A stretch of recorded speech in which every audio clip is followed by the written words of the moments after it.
Be ready. 5 seconds.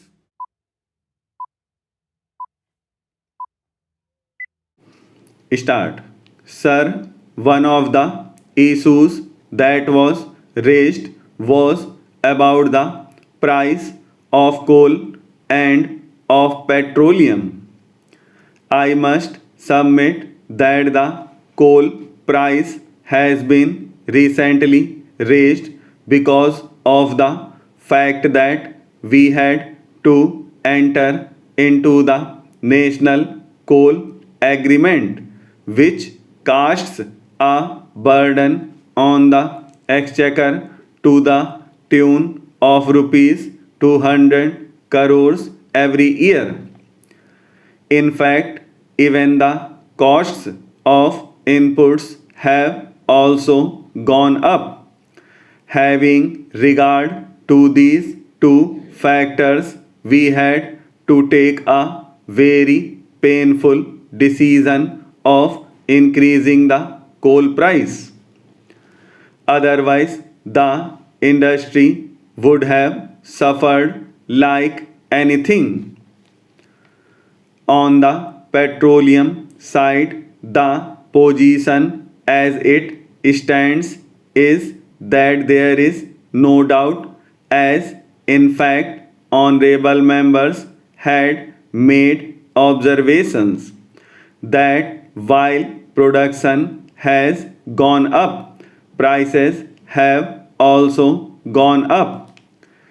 In fact, sir, in another context, I have given details to this house itself that if you compare the prices of petroleum with the prices as prevailing in various international markets, our prices are still cheaper. At one time, when the House did want that we should reduce the prices, I had categorically said that whatever resources we built through this process, we pluck back the money for the exploration and exploitation of oil. We thought that by using these resources in exploration activities, we should try to become self sufficient by the end of the decade, which hopefully we are expecting. And if we are not going to be self sufficient, we shall undoubtedly be in troubled waters, because we shall not be able to handle the economy in the proper perspective. Therefore, sometimes a little sufferance becomes absolutely necessary in order to have the long term gains. It would be very easy to take certain populist approaches in these masters, but in the long run, the nation suffers. And it is precisely in this background that I would take this opportunity to urge to the various state governments and the electricity boards not to divert the money that have been allocated to the power sector, because in many a case I am finding that for sheer popularity, various state governments and electricity boards are trying to divert the money allocated for power, which would in the long run affect the economy of the state itself. I defend the rise to set the economy on rails. Honorable members are aware last year I had introduced the dual policy in regard to kerosene after discussing with all the civil supplies commissioners of the states. And when I was assured that they would be able to implement the dual policy, I thought that the policy is such which could be taken care of, in which case the poorer sections of the society could be protected.